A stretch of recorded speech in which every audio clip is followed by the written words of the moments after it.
What's up guys, Dennis here, and this is my yard. Welcome.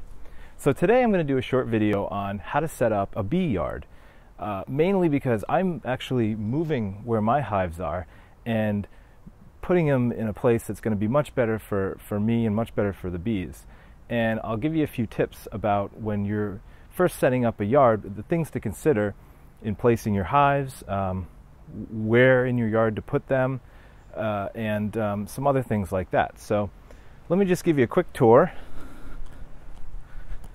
As you can see, we're setting up a new playset for my daughter. So we're going to get a lot more traffic in the backyard this summer.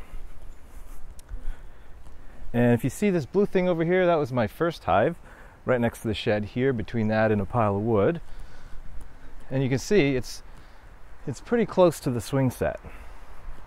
The other one set back a ways. This is towards the edge of my property here, and it's kind of facing into the woods. And this is not a terrible location, but it has some problems too, and I'll explain. There's a few different rules of thumb that you have to consider when you're setting up your hives. The first one probably is about privacy. Especially if you're in a suburban setting, you probably want to consider putting your bees in a place that isn't really noticeable from your neighbors, from the yard. You want them to be kind of out of sight, out of mind. It's just a good rule of thumb, especially if you're a beginner and your neighbors aren't familiar with beekeeping and you don't know how the bees are going to react. They don't know how the bees are going to react. It's better to keep them kind of like out of the way for a season or so, and then let your neighbors know afterwards. And usually the reaction is, oh wow, I didn't even notice anything different. I didn't see any more bees in my yard. That's cool. You're a beekeeper. So that was the primary reason why my blue hive is where it is. It's behind a pile of wood, so my neighbors over there can't see it. I have a fence, so people on the street and across the street, they can't see it from there. And then there's a big shed hiding it from the other direction. So that was the main consideration for the placement of this hive. The second consideration is the direction that the hive faces. You're going to want the entrance of the hive facing south. Now, this is for a couple different reasons. The first one is a theory that as the sun comes up, it's going to hit south-facing sides first, and sunlight on the landing board wakes up the bees and gets them going earlier in the day so that they're more productive. It also warms that side of the hive, so they're more apt to be towards the entrance. I've found it to be really beneficial in the winter because snow will collect on the landing board, and if it gets some sun there, the sun usually melts away the snow and I don't have to worry about coming out to clean out the entrances. The other reason, and this is a little bit controversial, is that it's thought that the bees can sense the magnetic poles of the earth and will tend to build their comb along the magnetic lines.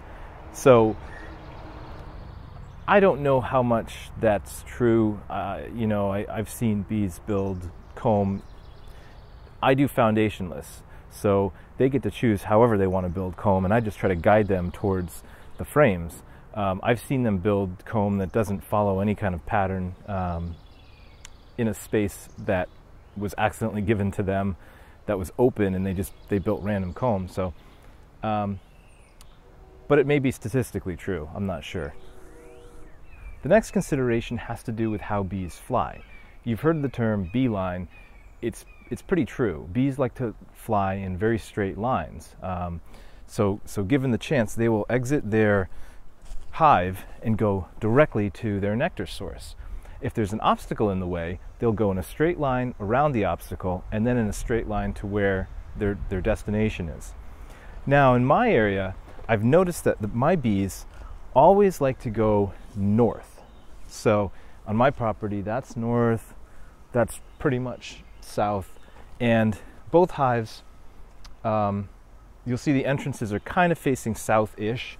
They'll come out of the entrance, turn around, go up in the air over my house towards the north, and there'll be a highway of bees over my backyard.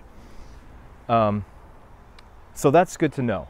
You might not know in your property where the bees are going to want to go, but they're going to want to go to open area. So I made the mistake with this hive thinking they're going to fly into the woods and go and find forage in the woods. they don't like to do that.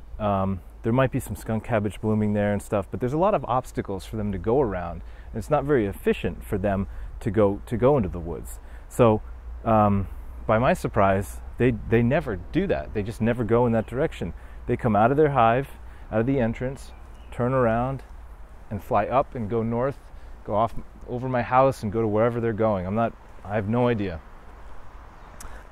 What this means is that if I put them behind this shed here, they're going to have to go up higher before they start going north. So that means they're going to be way out of our way and out of the way of anybody in the backyard, which is what I want. Another thing I'm doing is I'm building this fence here, and they're not going to want to dodge these fence posts here. They're going to want to just go right up over this fence and head to where they're going. So this means that they're going to be coming out here, and as long as you're just not standing right next to the fence, you're going to be out of their line.